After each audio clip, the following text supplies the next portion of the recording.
ನಮಸ್ಕಾರ, ನೀವು ನೋಡ್ತಾ ಇದ್ದೀರಾ ರಿಪಬ್ಲಿಕ್ ಕನ್ನಡ. ನಾನು ಶ್ರುತಿ. ರಾಜ್ಯದಲ್ಲಿ ಮೈಕ್ರೋ ಫೈನಾನ್ಸ್ ಸಿಬ್ಬಂದಿಯ ಆಟಾಟೋಪ ಮಿತಿ ಮೀರಿತ್ತು. ಒಂದು ನಿರೀಕ್ಷೆ ಇತ್ತು, ರಾಜ್ಯ ಸರ್ಕಾರದಿಂದ ಸುಗ್ರೀವಾಜ್ಞೆ ಹೊರಡಿಸಬಹುದು ಅಂತ. ಆದರೆ ರಾಜ್ಯಪಾಲರು ಸಹಿ ಹಾಕದೆ ಅದನ್ನು ವಾಪಸ್ ಕಳಿಸಿದ್ದಾರೆ. ಒಂದಷ್ಟು ಸ್ಪಷ್ಟೀಕರಣ ಕೇಳಿದ್ದಾರೆ ರಾಜ್ಯ ಸರ್ಕಾರಕ್ಕೆ. ಸುಗ್ರೀವಾಜ್ಞೆಗೆ ಅಂಕಿತ ಹಾಕುವ ವಿಚಾರಕ್ಕೆ ಸಂಬಂಧಪಟ್ಟಂತೆ ರಾಜ್ಯಪಾಲರು ಸಾಲ ಪಡೆದವರಿಗೆ ರಕ್ಷಣೆ ಇದೆ, ಕೊಟ್ಟವರಿಗೆ ಇಲ್ವಾ ಅನ್ನೋದು ಪ್ರಶ್ನೆ. ಸುಗ್ರೀವಾಜ್ಞೆಗೆ ಕೆಲ ಬದಲಾವಣೆಗೆ ಸ್ವತಃ ರಾಜ್ಯಪಾಲ ಥಾವರ್ ಚಂದ್ ಗೆಹ್ಲೋಟ್ ಕೇಳಿದ್ದಾರೆ ಅನ್ನೋದರ ಡೀಟೇಲ್ ಸಿಗ್ತಾ ಇದೆ. ಒಂದಷ್ಟು ಪ್ರಮುಖ ಅಂಶಗಳ ಬಗ್ಗೆ ಕ್ಲಾರಿಟಿ ಬೇಕು. ಆ ಬಗ್ಗೆ ಸ್ಪಷ್ಟನೆ ರಾಜ್ಯ ಸರ್ಕಾರ ಕೊಡಬೇಕಾಗತ್ತೆ. ಸ್ಪಷ್ಟನೆ ಸಿಕ್ಕ ಬಳಿಕವೇ ರಾಜ್ಯಪಾಲರು ಆ ಸುಗ್ರೀವಾಜ್ಞೆಗೆ ಅಂಕಿತ ಹಾಕಲಿದ್ದಾರೆ. ಅಲ್ಲಿ ತನಕ ರಾಜ್ಯದಲ್ಲಿ ಮೈಕ್ರೋ ಫೈನಾನ್ಸ್ ಸಿಬ್ಬಂದಿಯ ಆಟಾಟೋಪ ನಿಲ್ಲೋ ಲಕ್ಷಣಗಳಂತೂ ಇಲ್ಲ. ಯಾಕಂದ್ರೆ ಅಂತಿಮವಾಗಿ ರಾಜ್ಯಪಾಲರೇ ಆ ಸುಗ್ರೀವಾಜ್ಞೆಗೆ ಅಂಕಿತ ಹಾಕಬೇಕು. ಬಟ್ ಈಗ ಅವರು ಸಹಿ ಹಾಕದೆ ಅದನ್ನ ವಾಪಸ್ ಕಳಿಸಿದ್ದಾರೆ. ಕಾರಣ ಒಂದಷ್ಟು ಸ್ಪಷ್ಟೀಕರಣ ಕೇಳಿ. ಈಗ ಕಾದ್ ನೋಡಬೇಕು ರಾಜ್ಯ ಸರ್ಕಾರ ಎಷ್ಟು ತ್ವರಿತಗತಿಯಲ್ಲಿ ಅದಕ್ಕೆ ಸ್ಪಷ್ಟೀಕರಣ ಕೊಟ್ಟು ಮತ್ತೆ ರಾಜ್ಯಪಾಲರ ಅಂಗಳಕ್ಕೆ ಆ ಸುಗ್ರೀವಾಜ್ಞೆ ತಲುಪಿಸುತ್ತೆ ಅನ್ನೋದು ಬಹಳ ಕುತೂಹಲ.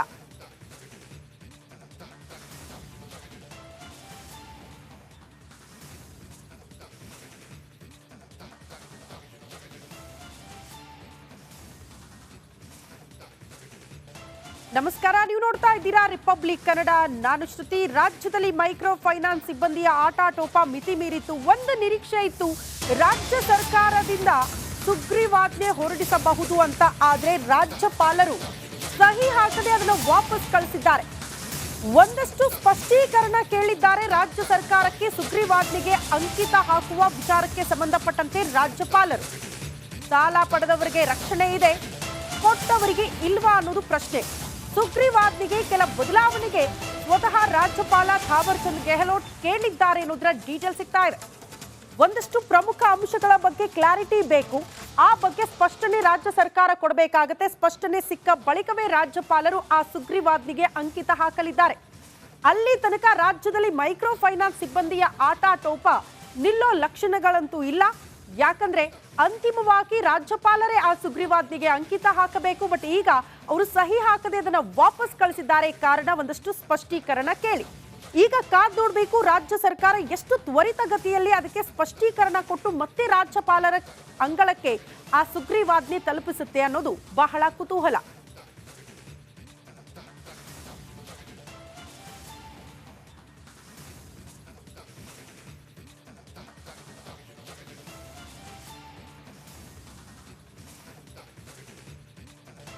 ನಮಸ್ಕಾರ, ನೀವು ನೋಡ್ತಾ ಇದ್ದೀರಾ ರಿಪಬ್ಲಿಕ್ ಕನ್ನಡ. ನಾನು ಶ್ರುತಿ. ರಾಜ್ಯದಲ್ಲಿ ಮೈಕ್ರೋ ಫೈನಾನ್ಸ್ ಸಿಬ್ಬಂದಿಯ ಆಟಾಟೋಪ ಮಿತಿ ಮೀರಿತ್ತು. ಒಂದು ನಿರೀಕ್ಷೆ ಇತ್ತು, ರಾಜ್ಯ ಸರ್ಕಾರದಿಂದ ಸುಗ್ರೀವಾಜ್ಞೆ ಹೊರಡಿಸಬಹುದು ಅಂತ. ಆದರೆ ರಾಜ್ಯಪಾಲರು ಸಹಿ ಹಾಕದೆ ಅದನ್ನು ವಾಪಸ್ ಕಳಿಸಿದ್ದಾರೆ. ಒಂದಷ್ಟು ಸ್ಪಷ್ಟೀಕರಣ ಕೇಳಿದ್ದಾರೆ ರಾಜ್ಯ ಸರ್ಕಾರಕ್ಕೆ. ಸುಗ್ರೀವಾಜ್ಞೆಗೆ ಅಂಕಿತ ಹಾಕುವ ವಿಚಾರಕ್ಕೆ ಸಂಬಂಧಪಟ್ಟಂತೆ ರಾಜ್ಯಪಾಲರು ಸಾಲ ಪಡೆದವರಿಗೆ ರಕ್ಷಣೆ ಇದೆ, ಕೊಟ್ಟವರಿಗೆ ಇಲ್ವಾ ಅನ್ನೋದು ಪ್ರಶ್ನೆ. ಸುಗ್ರೀವಾಜ್ಞೆಗೆ ಕೆಲ ಬದಲಾವಣೆಗೆ ಸ್ವತಃ ರಾಜ್ಯಪಾಲ ಥಾವರ್ ಚಂದ್ ಗೆಹ್ಲೋಟ್ ಕೇಳಿದ್ದಾರೆ ಅನ್ನೋದರ ಡೀಟೇಲ್ ಸಿಗ್ತಾ ಇದೆ. ಒಂದಷ್ಟು ಪ್ರಮುಖ ಅಂಶಗಳ ಬಗ್ಗೆ ಕ್ಲಾರಿಟಿ ಬೇಕು.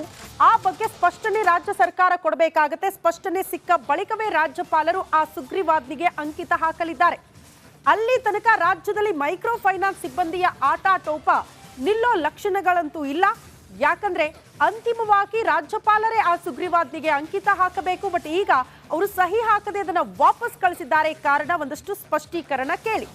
ಈಗ ಕಾದ್ ನೋಡಬೇಕು ರಾಜ್ಯ ಸರ್ಕಾರ ಎಷ್ಟು ತ್ವರಿತಗತಿಯಲ್ಲಿ ಅದಕ್ಕೆ ಸ್ಪಷ್ಟೀಕರಣ ಕೊಟ್ಟು ಮತ್ತೆ ರಾಜ್ಯಪಾಲರ ಅಂಗಳಕ್ಕೆ ಆ ಸುಗ್ರೀವಾಜ್ಞೆ ತಲುಪಿಸುತ್ತೆ ಅನ್ನೋದು ಬಹಳ ಕುತೂಹಲ.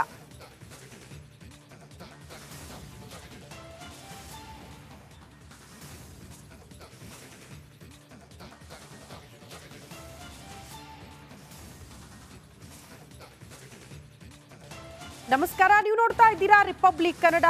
ನಾನು ಶ್ರುತಿ. ರಾಜ್ಯದಲ್ಲಿ ಮೈಕ್ರೋ ಫೈನಾನ್ಸ್ ಸಿಬ್ಬಂದಿಯ ಆಟಾಟೋಪ ಮಿತಿ ಮೀರಿತ್ತು. ಒಂದು ನಿರೀಕ್ಷೆ ಇತ್ತು, ರಾಜ್ಯ ಸರ್ಕಾರದಿಂದ ಸುಗ್ರೀವಾಜ್ಞೆ ಹೊರಡಿಸಬಹುದು ಅಂತ. ಆದರೆ ರಾಜ್ಯಪಾಲರು ಸಹಿ ಹಾಕದೆ ಅದನ್ನು ವಾಪಸ್ ಕಳಿಸಿದ್ದಾರೆ. ಒಂದಷ್ಟು ಸ್ಪಷ್ಟೀಕರಣ ಕೇಳಿದ್ದಾರೆ ರಾಜ್ಯ ಸರ್ಕಾರಕ್ಕೆ. ಸುಗ್ರೀವಾಜ್ಞೆಗೆ ಅಂಕಿತ ಹಾಕುವ ವಿಚಾರಕ್ಕೆ ಸಂಬಂಧಪಟ್ಟಂತೆ ರಾಜ್ಯಪಾಲರು ಸಾಲ ಪಡೆದವರಿಗೆ ರಕ್ಷಣೆ ಇದೆ, ಕೊಟ್ಟವರಿಗೆ ಇಲ್ವಾ ಅನ್ನೋದು ಪ್ರಶ್ನೆ. ಸುಗ್ರೀವಾಜ್ಞೆಗೆ ಕೆಲ ಬದಲಾವಣೆಗೆ ಸ್ವತಃ ರಾಜ್ಯಪಾಲ ಥಾವರ್ ಚಂದ್ ಗೆಹ್ಲೋಟ್ ಕೇಳಿದ್ದಾರೆ ಅನ್ನೋದರ ಡೀಟೇಲ್ ಸಿಗ್ತಾ ಇದೆ. ಒಂದಷ್ಟು ಪ್ರಮುಖ ಅಂಶಗಳ ಬಗ್ಗೆ ಕ್ಲಾರಿಟಿ ಬೇಕು. ಆ ಬಗ್ಗೆ ಸ್ಪಷ್ಟನೆ ರಾಜ್ಯ ಸರ್ಕಾರ ಕೊಡಬೇಕಾಗುತ್ತೆ. ಸ್ಪಷ್ಟನೆ ಸಿಕ್ಕ ಬಳಿಕವೇ ರಾಜ್ಯಪಾಲರು ಆ ಸುಗ್ರೀವಾಜ್ಞೆಗೆ ಅಂಕಿತ ಹಾಕಲಿದ್ದಾರೆ. ಅಲ್ಲಿ ತನಕ ರಾಜ್ಯದಲ್ಲಿ ಮೈಕ್ರೋ ಫೈನಾನ್ಸ್ ಸಿಬ್ಬಂದಿಯ ಆಟಾಟೋಪ ನಿಲ್ಲೋ ಲಕ್ಷಣಗಳಂತೂ ಇಲ್ಲ. ಯಾಕಂದ್ರೆ ಅಂತಿಮವಾಗಿ ರಾಜ್ಯಪಾಲರೇ ಆ ಸುಗ್ರೀವಾಜ್ಞೆಗೆ ಅಂಕಿತ ಹಾಕಬೇಕು. ಬಟ್ ಈಗ ಅವರು ಸಹಿ ಹಾಕದೆ ಅದನ್ನ ವಾಪಸ್ ಕಳಿಸಿದ್ದಾರೆ. ಕಾರಣ ಒಂದಷ್ಟು ಸ್ಪಷ್ಟೀಕರಣ ಕೇಳಿ. ಈಗ ಕಾದ್ ನೋಡಬೇಕು ರಾಜ್ಯ ಸರ್ಕಾರ ಎಷ್ಟು ತ್ವರಿತಗತಿಯಲ್ಲಿ ಅದಕ್ಕೆ ಸ್ಪಷ್ಟೀಕರಣ ಕೊಟ್ಟು ಮತ್ತೆ ರಾಜ್ಯಪಾಲರ ಅಂಗಳಕ್ಕೆ ಆ ಸುಗ್ರೀವಾಜ್ಞೆ ತಲುಪಿಸುತ್ತೆ ಅನ್ನೋದು ಬಹಳ ಕುತೂಹಲ.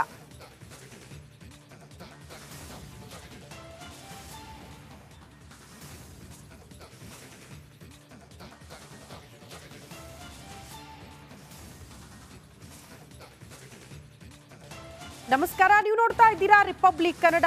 ನಾನು ಶ್ರುತಿ. ರಾಜ್ಯದಲ್ಲಿ ಮೈಕ್ರೋ ಫೈನಾನ್ಸ್ ಸಿಬ್ಬಂದಿಯ ಆಟಾಟೋಪ ಮಿತಿ ಮೀರಿತ್ತು. ಒಂದು ನಿರೀಕ್ಷೆ ಇತ್ತು, ರಾಜ್ಯ ಸರ್ಕಾರದಿಂದ ಸುಗ್ರೀವಾಜ್ಞೆ ಹೊರಡಿಸಬಹುದು ಅಂತ. ಆದರೆ ರಾಜ್ಯಪಾಲರು ಸಹಿ ಹಾಕದೆ ಅದನ್ನು ವಾಪಸ್ ಕಳಿಸಿದ್ದಾರೆ. ಒಂದಷ್ಟು ಸ್ಪಷ್ಟೀಕರಣ ಕೇಳಿದ್ದಾರೆ ರಾಜ್ಯ ಸರ್ಕಾರಕ್ಕೆ. ಸುಗ್ರೀವಾಜ್ಞೆಗೆ ಅಂಕಿತ ಹಾಕುವ ವಿಚಾರಕ್ಕೆ ಸಂಬಂಧಪಟ್ಟಂತೆ ರಾಜ್ಯಪಾಲರು ಸಾಲ ಪಡೆದವರಿಗೆ ರಕ್ಷಣೆ ಇದೆ, ಕೊಟ್ಟವರಿಗೆ ಇಲ್ವಾ ಅನ್ನೋದು ಪ್ರಶ್ನೆ. ಸುಗ್ರೀವಾಜ್ಞೆಗೆ ಕೆಲ ಬದಲಾವಣೆಗೆ ಸ್ವತಃ ರಾಜ್ಯಪಾಲ ಥಾವರ್ ಚಂದ್ ಗೆಹ್ಲೋಟ್ ಕೇಳಿದ್ದಾರೆ ಅನ್ನೋದರ ಡೀಟೇಲ್ ಸಿಗ್ತಾ ಇದೆ. ಒಂದಷ್ಟು ಪ್ರಮುಖ ಅಂಶಗಳ ಬಗ್ಗೆ ಕ್ಲಾರಿಟಿ ಬೇಕು. ಆ ಬಗ್ಗೆ ಸ್ಪಷ್ಟನೆ ರಾಜ್ಯ ಸರ್ಕಾರ ಕೊಡಬೇಕಾಗುತ್ತೆ. ಸ್ಪಷ್ಟನೆ ಸಿಕ್ಕ ಬಳಿಕವೇ ರಾಜ್ಯಪಾಲರು ಆ ಸುಗ್ರೀವಾಜ್ಞೆಗೆ ಅಂಕಿತ ಹಾಕಲಿದ್ದಾರೆ. ಅಲ್ಲಿ ತನಕ ರಾಜ್ಯದಲ್ಲಿ ಮೈಕ್ರೋ ಫೈನಾನ್ಸ್ ಸಿಬ್ಬಂದಿಯ ಆಟಾಟೋಪ ನಿಲ್ಲೋ ಲಕ್ಷಣಗಳಂತೂ ಇಲ್ಲ. ಯಾಕಂದ್ರೆ ಅಂತಿಮವಾಗಿ ರಾಜ್ಯಪಾಲರೇ ಆ ಸುಗ್ರೀವಾಜ್ಞೆಗೆ ಅಂಕಿತ ಹಾಕಬೇಕು. ಬಟ್ ಈಗ ಅವರು ಸಹಿ ಹಾಕದೆ ಅದನ್ನ ವಾಪಸ್ ಕಳಿಸಿದ್ದಾರೆ. ಕಾರಣ ಒಂದಷ್ಟು ಸ್ಪಷ್ಟೀಕರಣ ಕೇಳಿ. ಈಗ ಕಾದ್ ನೋಡಬೇಕು ರಾಜ್ಯ ಸರ್ಕಾರ ಎಷ್ಟು ತ್ವರಿತಗತಿಯಲ್ಲಿ ಅದಕ್ಕೆ ಸ್ಪಷ್ಟೀಕರಣ ಕೊಟ್ಟು ಮತ್ತೆ ರಾಜ್ಯಪಾಲರ ಅಂಗಳಕ್ಕೆ ಆ ಸುಗ್ರೀವಾಜ್ಞೆ ತಲುಪಿಸುತ್ತೆ ಅನ್ನೋದು ಬಹಳ ಕುತೂಹಲ.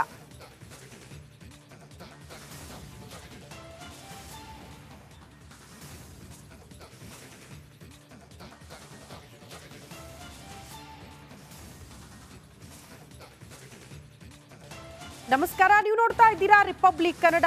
ನಾನು ಶ್ರುತಿ. ರಾಜ್ಯದಲ್ಲಿ ಮೈಕ್ರೋ ಫೈನಾನ್ಸ್ ಸಿಬ್ಬಂದಿಯ ಆಟಾಟೋಪ ಮಿತಿ ಮೀರಿತ್ತು. ಒಂದು ನಿರೀಕ್ಷೆ ಇತ್ತು, ರಾಜ್ಯ ಸರ್ಕಾರದಿಂದ ಸುಗ್ರೀವಾಜ್ಞೆ ಹೊರಡಿಸಬಹುದು ಅಂತ. ಆದರೆ ರಾಜ್ಯಪಾಲರು ಸಹಿ ಹಾಕದೆ ಅದನ್ನು ವಾಪಸ್ ಕಳಿಸಿದ್ದಾರೆ. ಒಂದಷ್ಟು ಸ್ಪಷ್ಟೀಕರಣ ಕೇಳಿದ್ದಾರೆ ರಾಜ್ಯ ಸರ್ಕಾರಕ್ಕೆ. ಸುಗ್ರೀವಾಜ್ಞೆಗೆ ಅಂಕಿತ ಹಾಕುವ ವಿಚಾರಕ್ಕೆ ಸಂಬಂಧಪಟ್ಟಂತೆ ರಾಜ್ಯಪಾಲರು ಸಾಲ ಪಡೆದವರಿಗೆ ರಕ್ಷಣೆ ಇದೆ, ಕೊಟ್ಟವರಿಗೆ ಇಲ್ವಾ ಅನ್ನೋದು ಪ್ರಶ್ನೆ. ಸುಗ್ರೀವಾಜ್ಞೆಗೆ ಕೆಲ ಬದಲಾವಣೆಗೆ ಸ್ವತಃ ರಾಜ್ಯಪಾಲ ಥಾವರ್ ಚಂದ್ ಗೆಹ್ಲೋಟ್ ಕೇಳಿದ್ದಾರೆ ಅನ್ನೋದರ ಡೀಟೇಲ್ ಸಿಗ್ತಾ ಇದೆ. ಒಂದಷ್ಟು ಪ್ರಮುಖ ಅಂಶಗಳ ಬಗ್ಗೆ ಕ್ಲಾರಿಟಿ ಬೇಕು. ಆ ಬಗ್ಗೆ ಸ್ಪಷ್ಟನೆ ರಾಜ್ಯ ಸರ್ಕಾರ ಕೊಡಬೇಕಾಗುತ್ತೆ. ಸ್ಪಷ್ಟನೆ ಸಿಕ್ಕ ಬಳಿಕವೇ ರಾಜ್ಯಪಾಲರು ಆ ಸುಗ್ರೀವಾಜ್ಞೆಗೆ ಅಂಕಿತ ಹಾಕಲಿದ್ದಾರೆ. ಅಲ್ಲಿ ತನಕ ರಾಜ್ಯದಲ್ಲಿ ಮೈಕ್ರೋ ಫೈನಾನ್ಸ್ ಸಿಬ್ಬಂದಿಯ ಆಟಾಟೋಪ ನಿಲ್ಲೋ ಲಕ್ಷಣಗಳಂತೂ ಇಲ್ಲ. ಯಾಕಂದ್ರೆ ಅಂತಿಮವಾಗಿ ರಾಜ್ಯಪಾಲರೇ ಆ ಸುಗ್ರೀವಾಜ್ಞೆಗೆ ಅಂಕಿತ ಹಾಕಬೇಕು. ಬಟ್ ಈಗ ಅವರು ಸಹಿ ಹಾಕದೆ ಅದನ್ನ ವಾಪಸ್ ಕಳಿಸಿದ್ದಾರೆ. ಕಾರಣ ಒಂದಷ್ಟು ಸ್ಪಷ್ಟೀಕರಣ ಕೇಳಿ. ಈಗ ಕಾದ್ ನೋಡಬೇಕು ರಾಜ್ಯ ಸರ್ಕಾರ ಎಷ್ಟು ತ್ವರಿತಗತಿಯಲ್ಲಿ ಅದಕ್ಕೆ ಸ್ಪಷ್ಟೀಕರಣ ಕೊಟ್ಟು ಮತ್ತೆ ರಾಜ್ಯಪಾಲರ ಅಂಗಳಕ್ಕೆ ಆ ಸುಗ್ರೀವಾಜ್ಞೆ ತಲುಪಿಸುತ್ತೆ ಅನ್ನೋದು ಬಹಳ ಕುತೂಹಲ.